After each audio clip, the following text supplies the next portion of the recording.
So have y'all heard of the taxi cab theory? Yeah. I thought it was something kinky. I don't know why my mind automatically went there, but it's not. It's not. It's okay. It's safe. It's not. But what this is basically is the idea that love has nothing to do with commitment, and they say they got it from, I don't know. It's just this whole thing going or has been going viral or being talked about a lot on TikTok. You know what I mean? So I figure we figure out or entertain it, or maybe y'all can school me on it or whatever. But before we get into the rest of the madness, y'all know how this goes. Question everything. You should. And remember, this is for entertainment purposes only. Let's get to it. Have you ever heard about the taxi cab theory? Fate? It's not fate. His light is on, that's all. I truly do believe that there are instances where men settle down and marry maybe not the person that's the love of their life, but they just settle down because they're ready to. I do believe that that's true. But the truth is, most of the time, people are getting married, especially now, because they love each other. And the taxi cab theory is just a great way for her exes to feel better about themselves and feel like they're the ones that got away. I think people are getting married these days out of sheer convenience. What can this person do for me? I don't think it's out of love anymore. I think those values and different things that we grew up seeing, and maybe our parents or grandparents or whomever that you saw have those long 50-year relationships. I think they exist. They still do, and there's still hope out there. But a lot of people are just getting into marriage for just sheer convenience of what they think this person can do or what they can benefit from the relationship. They're not thinking long term. They're thinking right now. And that's a whole conversation and discussion we can have one day if y'all want to. No matter to me. I recently had the taxi cab theory explained to me, but the person who explained to me did a pretty bad job. So now I'm going to reiterate it to you so that you know what the taxi cab theory is.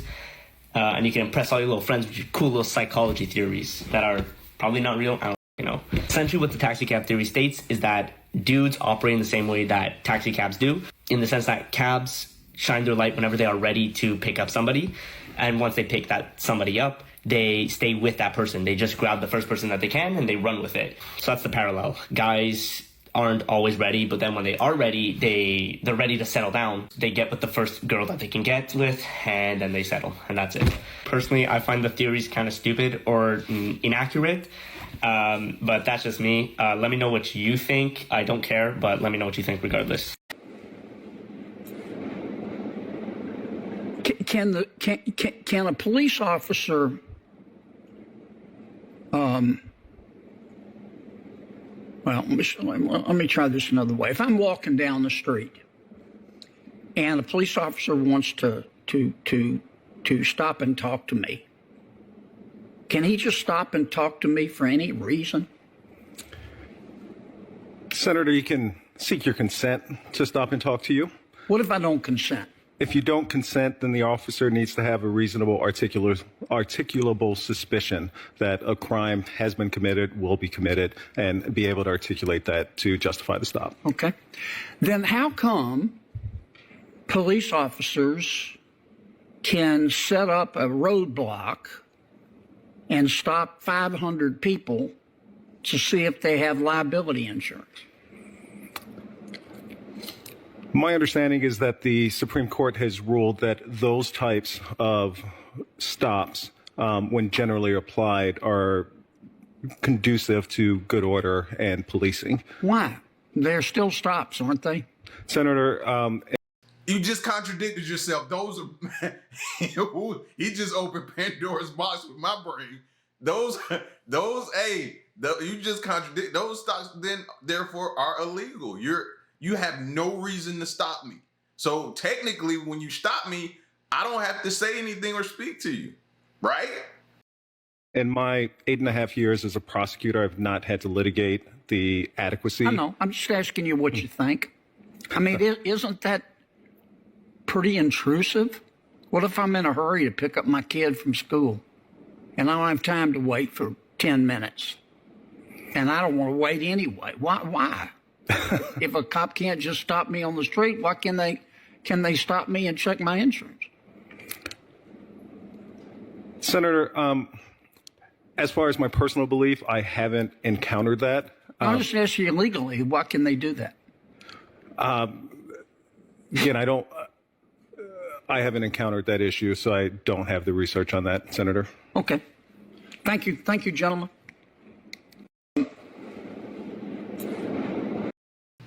Wow. Wow. Wow. I have nothing else to say about it, but wow. What you just witnessed there was masterful. Masterful. That was a masterclass. So-called zombie deer have now been spotted in 13 Ohio counties. Now, the animals are infected with episodic hemorrhagic disease, or EHD. The deer were found in at least 4 tri-state counties in Ohio for the second time in a little over a week. Local 12's Genesis Nara shows us some police body camera footage of these zombie deer and explains what to do if you spot one. Yeah, the zombie deer there. That's what he was. Yeah, you probably didn't believe me. Well, you said zombie deer. I was like, yep, it's true. Spottings of zombie deer are becoming more and more common in the greater Cincinnati area. Body cam video from Coleraine Police show the moments this deer was found on the side of Blue Rock Road early last week. Police say the deer was found standing and staring off into the distance, never fazed by sirens or officers shouting.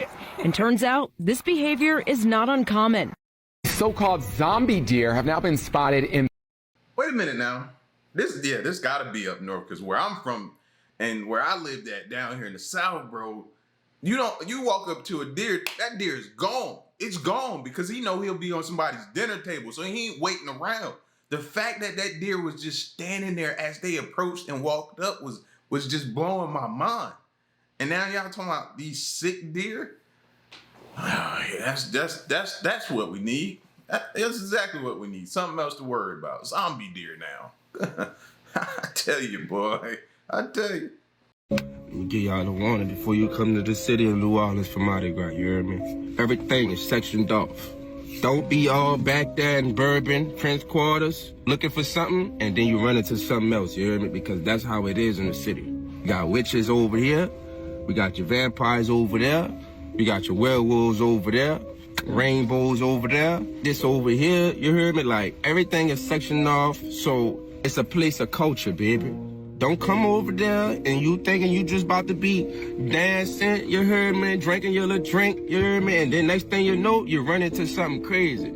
You better be aware, baby. It's like vortexes down there. Quantum physics is happening down there. You go in one spot and you wound up in the other, you heard me? Mirror dimensions is happening down there. Be careful, bro. Stop thinking everything is cute and you feel me? Don't come out down here with all that. I promise you, it's gonna be some problems. See, and that's where I think a lot of these apps got us. You know, you see these destinations, you see people going to have vacation, have a good time, different things like that. So you ultimately want to go. Oh, I want to go experience this place, their culture, their food, all of this type of stuff. But in some of these places, bro, you need somebody from there to actually take you around. You need somebody from there to actually tell you, no, don't go there. Go here, eat there. You're safe over here. You're not safe over there. This happens over here. Like, to show you around the ins and outs and how to be safe when you're in pretty much in somebody else's environment. You know what I'm saying? You don't just walk in somebody's house and go in their refrigerator. You ask permission. You get, you know what I mean? Somebody gives you permission or gives you a tour of the house and different things and stuff like that. That's what you need when you're traveling these days. I'm telling you. Guys, we gotta go up. Let's go up. Let's go up. Oh no. These videos, obtained by CNN, appear to show the beginning of 2 wildfires in Los Angeles. In the first video, taken on the morning of January 7th and later shared with the Associated Press, Kai Cranmore was hiking with friends in Temescal Canyon when they spotted smoke on the horizon. Turned around and there was a plume of smoke just like rolling over the mountain, like right behind us. This satellite image, captured by the European Space Agency and time-stamped at 10:37 a.m. local time, shows the first signs of the Palisades fire tearing through the area. CNN geolocated Cranmore's video to an area near the site of that smoke. Hey babe, I need you to come out here right now. Later that day, Ring doorbell footage shows Cheryl Koo alerting her husband Jeffrey to a nearby fire she saw on her drive home from work. And because there was no power, the neighborhood was dark, the canyon was dark. She could see a light in the hillside, and as she got closer to the house, sure enough, it was burning bright, and it was the base of the tower on fire. Minutes later, cell phone video. Bro, it looked like a volcano erupting when you saw the Tower footage. on fire. That all right, keep moving. Hold on. Hillside. And that looks like a volcano erupting, man. That's, bro. Like this, I know we've seen wildfires before, but for some reason this one just hits different. I don't know. This one seems so much different. And as she got closer to the house, sure enough, it was burning bright, and it was the base of the tower on fire. Minutes later, cell phone video taken by Jeffrey appears to show the base of an electrical tower in Eaton Canyon on fire. These are potentially the first images of the Eaton fire. We were in the panic mode of just trying to get out as fast as we can. We did see the embers flying. It was almost like snow flurries, but instead it's fire. At the same time the crews were evacuating, Pedro Rojas captured another angle of flames erupting at the base of the transmission tower from his backyard in Pasadena. Local officials are investigating the area as the possible origin site of the fire, according to the Los Angeles Times. I ate one of these for 20 years, every day of my life. You know, people said that they was bad for you, they had no nutritional value, they'll make you fat, and I believe that. Now, see, in prison, soups is really your only option if you don't go to the dining room and eat the food that they give you. And 9 times out of 10, what they're feeding you in the chow hall, it's not healthy. So if you have money in canteen, this is all you're going to eat because this is all they sell, along with maybe some tuna packets. But I had to eat this 20-some years of my life. Now, let me tell you the truth about these. I've been out 10 years now. I've gone to the dentist, and the dentist have told me that I have the strongest roots and longest roots in my teeth. He said I have the healthiest teeth he've ever seen. I've been to the doctor, and they've told me I've had the healthiest vital signs that they've ever seen. I've never had high blood pressure, heart disease, no type of disease, and I've been eating Ramen noodles almost all my life. I just want to say, sometimes, you know, people try to make us think that certain things are bad for us, mainly because they don't cost too much or nothing. And they want you to go out and they want you to eat all this extravagant food that costs you a lot of money. Ramen noodles for me has been a meal, 20-something years, has never harmed anything in my body. I'm living proof. Look at me. I'm in shape. I'm strong. I work out. I'm 50 years old. Look at my skin. It's flawless. I run. I play ball just like a teenager. And all I've ever really eaten is soup. Sometimes when I don't even feel like eating other foods, I revert back to soups. And that soup gives me energy. So I don't really know what they told y'all about soups or what you believe about Ramen noodles, but they're not as bad as people trying to make them out to be. This soup costs 20-something cents. It's a whole meal. Believe what you want. But I'm the proof in the pudding. I ate one of these. I don't know. It don't taste the same to me no more, man. And I grew up on them. I'm telling you, I was one of the ones that me and my moms used to chef them up on the stove, and I'd put meat in them if we had some leftover something, like shrimp or something from another meal. I put that, but that right there, because back in the day, you used to have the Oriental, you used to have the pork, you used to have the beef, you used to have the mushroom and chicken and shrimp were the packs. That's crazy. I can name them off, but because all you really see these days is the shrimp and the chicken is all you really see in those type of packets nowadays. My homeboys actually told me to check out some new kind and try those out. They're like a step up. Like, I don't know. It seemed bougie, but I'm gonna try it. But they don't taste the same, so I stopped eating them. You know what I mean? Plus, I was listening to everybody about the sodium and everything else that's involved in them and stuff like that, you know? And even my kids. Now, I don't know if that what it was like back in the day. I used to suffer from nosebleeds back in the day, and I don't know if that was attributed to it. So in my mind, I thought it was. That was another reason I stopped, and I don't really have nosebleeds no more. So I kind of stay away from them. But every now and again, you just get that urge to want to have some noodles. And every time I do, it just don't taste the same. I don't get that same taste and flavor I did growing up. So that's why I don't eat them. But your smart TV is recording you. This is for entertainment purposes only. You watch your TV, but with this hack, your TV can watch you. Your TV can watch you. So one of the things we were able to do with the Smart TV platform was actually abuse the browser to the extent that we could actually gain access to the camera that's built into the TV. Gain access to the camera! With a little bit of extra code, we can turn the camera on in your browser. Wow. And while this is evident to you right here because we've designed it that way, this is something that we can do invisibly and actually have the camera running behind the web page that you're looking at. Running behind the web page. What it means is I could be sitting here watching TV from my bedroom, and you could be anywhere in the world looking at this image of me watching. Yep, I could be sitting on a laptop in a cafe.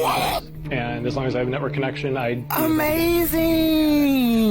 The kind of scary things about it is that it doesn't actually give any indication that the camera's on, and there's no little LED the camera's that shows on up when the camera's on. So it could actually be watching you and you'd never even know.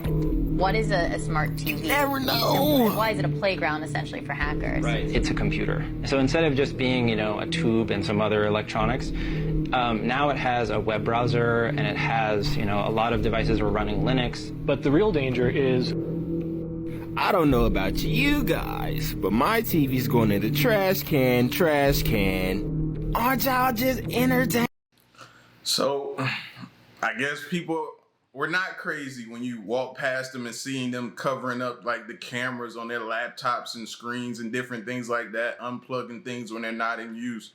You almost pretty much need to throw a whole towel over or a sheet over your TV when you're not using it. Because every TV pretty much today is a smart TV now. And everybody has access. So it's like, bro, again, back to privacy. We don't have none, essentially. Feel like they are.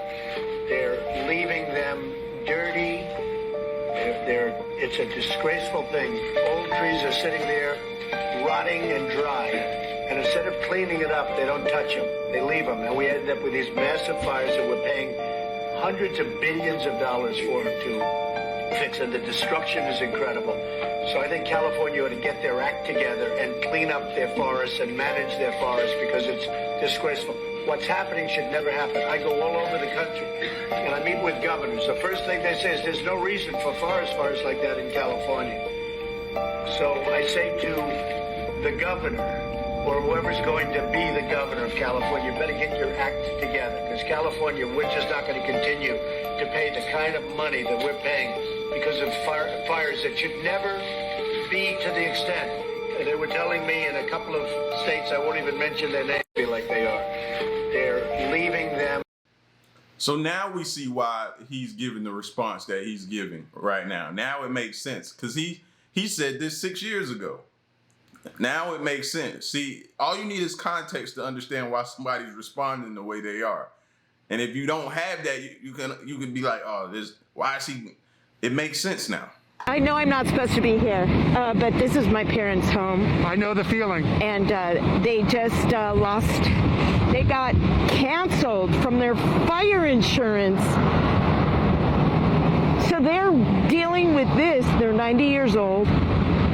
And through the state of California, because of this, they're 90 years old, that they've lived in this house for 75 years, and they've had the same insurance, and these insurance people decided to cancel their fire. And we're going through this, and it just happened, and they have no fire insurance.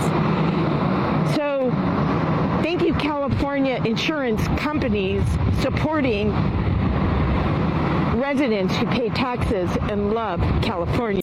That's you? Yeah. Yeah, we just built you out, bro. What's up? Come on, man. No, we just built you out. Why? I ain't got nowhere to go. I'm homeless, man. Where I'm going? We just go around bailing people out. But where am I going, man? Yo, come on, what's up? What happened? Nah, man. Why you bailing me out, though? I'm saying we do like good faith bails and stuff. Relax. I ain't got nowhere to go. I got nowhere to sleep. Well, it's cold out here. We gonna get you something to eat. Find a place how you can get me back in there. We gonna get you some. I want to go back in. We gonna get. I want to go back in. We gonna get you some food. We gonna get you some food. I want to go back in. I don't want to be in the streets. I want to go back in. You want to go back to jail? Yes. I want to go back in. I don't know why you bailing me out. I mean, I'm gonna talk to them and see if they could get you back in, but I don't know. Where I'm gonna go? Where am I going? I was comfortable where I was at. Supposed to be where I was at. I was good, warm. I got to pay for no rent. I'm good. Get me back in. I don't know if we can get you back in. I could talk to the bail officer and see if she can get you back in. I can't guarantee you anything, but we could go. Yo, that just messed me up. And I've always heard people say, like, 3 hots in a cot. And that just really hit home in this video right here, bro. He really told, like, what are y'all doing? What are y'all doing? Why are y'all breaking me out? Why are y'all bailing and bonding me out? I was comfortable where I was. Some people want to be there. Some people need to be there. He was getting meals. He had somewhere to stay. He was warm. That's all he needed. Now he's outside, nowhere to go. And he looks mad irritable, to be honest with you. So in my mind, I'm thinking he's going to end up saying, I don't want to be here, which means I need to go back. They're not just going to take me in, so I'm going to have to do something. That messed me up right there, fam. Jeez. So this is Jim Carrey. You might know Jim Carrey from In Living Color, the movie The Mask, or maybe even the movie Dumb and Dumber. But it's one movie that he was in that really takes the cake, and it's called The Truman Show. So The Truman Show was actually based on a true story, and I did not know this. This guy here, his name is Chad Powers. Back in the 1950s, he was a TV producer, and he had his own show called Sunnyville, where he played a fake mayor in a fake town. It was filled with over 30,000 actors that actually knew what was going on. There were only 5 residents in the entire town that did not know what was going on. And they also didn't know that they were secretly being filmed for a television show. But it gets even creepier because all 5 contestants were put on the show unknowingly. They were put into medically induced comas and flown to Antarctica, where they were recording the show inside of a 250-foot metal dome. Everything inside of the town was fake or either imported from different parts of the world. This guy, Chad, controlled everything in the town, from the people to the weather. But by the 3rd season of the show, Chad started tripping. He started creating artificial natural disasters for entertainment purposes and unleashing it upon the town, which caused the passing of over 200 actors. At that point, the actors in the town were fed up. They went ahead and told the contestants the truth, and they actually found out about the show. So it no longer had a purpose. Everyone wanted to leave. So Chad actually came over the town's news station and told everyone that they were under contract and they couldn't leave, which caused everyone in the town to revolt and look for Chad. Once they found Chad, he said, "It's just show business, my friends." They didn't like that answer, and they actually ended up taking him to the top of that dome. And you can make your own assumption with what they did on the top of the dome.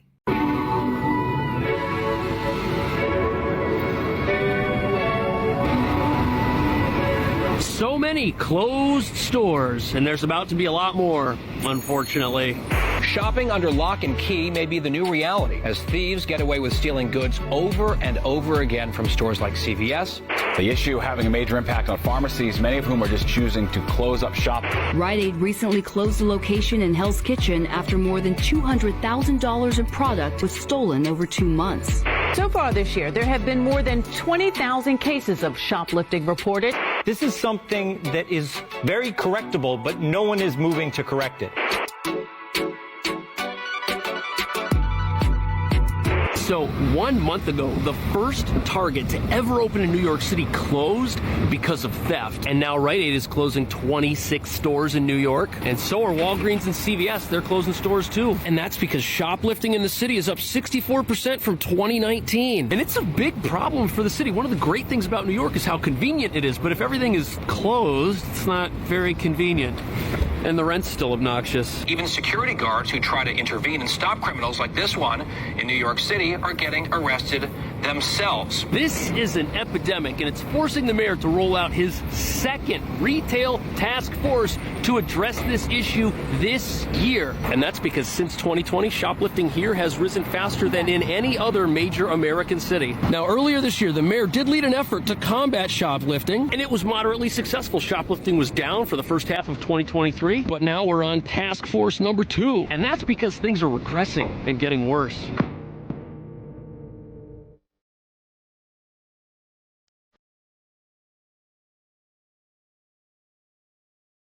Listen, it ain't gonna be before long that a lot of these places that we once knew as major markets are gonna be ghost towns, man. It ain't gonna be nothing but memories and stories about what it once was. And for a lot of us, that's our childhood. Man, y'all remember when such and such was down the block? I used to love that, man. We go there, we get the hot dogs off the boulevard, we get this, that, and that. We go hit the movie theater or sneaker store or go here, go there. It's going to be a thing of the past. It's going to be a thing of the past, man. And it's not our fault to blame. These business owners are tired, bro. They're tired of taking L's. Who wants to continue to have that much money in losses and damages? It's not worth it. You just got to change with the times. Tonight, disturbing new details about how the communist Chinese, through a group of cyber hackers, have penetrated deeply into critical American infrastructure, from our water systems to sensitive government communications to our electrical grid, and yeah, even our military. We're talking incursions that are far more extensive than previously thought. Now, the Wall Street Journal is reporting that these aggressive moves by China cyber thugs started as early as 2019. Investigators found the hackers lurked sometimes for years, periodically testing access at a regional airport. Investigators found the hackers had secured access and then returned every 6 months to make sure they could still get in. Oh, good. Hackers spent at least 9 months in the network of a water treatment system, moving into an adjacent server to study the operations of the plant. At a utility in LA, the hackers searched for material about how the utility would respond in the event of an emergency or a crisis. Another hacking group known as Salt Typhoon burrowed into the U.S. wireless networks to get data from more than 1 million people. They even obtained audio from senior government officials, including some calls with Trump. There have been reports that Chinese government hackers have breached a really sensitive office within the U.S. Treasury. OFAC, of course, administers economic sanctions. What more can you tell us about the scope of this and what information has been compromised? So what I can say is the president was briefed on this. We are closely tracking the incident. We're working to identify actions to mitigate the future risks to U.S. government networks. Oh, we're tracking it, are we? As usual, how reassuring Biden is monitoring the situation. Joining me now is Christian Whiten, former State Department senior advisor. Christian, all right, what is China laying the groundwork for here? Water supply, electrical grid, now even consumer cellular information, government comms? Right, Laura. Well, this is very clearly a digital fifth column that China is preparing to use if there's ever a crisis or war with the United States, if China makes a move on Taiwan and the Philippines, especially with the Philippines, a treaty ally. If we move to make a defense, then all of a sudden, you turn on your faucet and nothing comes out, or the lights go out, your phones don't work, there's critical infrastructure. This is nothing new as far as capability. The Israelis have used this. See, that's why it's important they figure out what these drones are. It could already be taking place right now under our nose, and we ain't even paying attention to it. That's why when they were talking about before, it was like, well, are these drones China? Are these drones whatever? Like when Trump was saying that, listen, man. This against the Iranians once they turned off gas pumps in Tehran. Another time they made sure everyone had left the plant, but then caused a fire at a steel mill. The question is, why is China being permitted to sort of do this against us, and why it's gained this credibility? Because the penetration really is very deep here. Well, I think what's new is the fact that our infrastructure, despite our spending billions and billions of dollars and trillions on our security apparatus and our military, is this vulnerable. And the Wall Street Journal is also reporting, by the way, Christian, that some national security officials involved in the investigation said they believe the telecom hack is so severe and the network so compromised that the U.S. may never be able to say with certainty that the Chinese hackers have been fully rooted out. So again, everybody spies on everybody, Christian, but this is a level of espionage that seems very, very concerning given what's at stake with the size of their standing army and Taiwan in particular. Right, and it's ironic or just angering that those same national security officials are some of the ones that are partly responsible, not just through sins of omission, being asleep at the wheel, focusing all of our defense forces on Ukraine, where I would argue there are no vital U.S. national interests, and neglecting the China threat. But it was actually the FBI itself, including the highly politicized imbecile Christopher Wray, who is on his way out, thankfully, to be replaced by Kash Patel, who was against encryption all along, who actually insisted that these telecom companies, Cisco was involved, Verizon is involved, AT&T involved, insisted that they have back doors so that law enforcement can conduct surveillance on the communications of Americans. And that's what the Chinese used to break into this. Yeah, the back door for the law enforcement and for the Chinese. And by the way, this also happened when China had cut the underground cable, a key underground cable that Taiwan needs for consistent internet access. And they were able to kind of cobble it together afterward and reestablish connectivity. But it's kind of a message, don't you think, about the vulnerability of Taiwan. At the same time, our own communications networks are being penetrated. Yes, Taiwan, 98% of internet traffic moves on those cables. They need to shift to satellite internet. They don't actually trust SpaceX or Elon Musk because he has such significant factories in mainland China. They've looked at Amazon's property. Really what they need is their own bespoke system, which you can get for much cheaper nowadays. But yeah, the same is true across the Pacific, that our communications, our ability to see, this is what China plans to do. It tends to blind us early in a conflict, cut off our ability to see things, and then it can act in its own near abroad. This is why the Space Force and our space superiority is absolutely critical, and Musk is all over that as well. Christian, as always, thank you.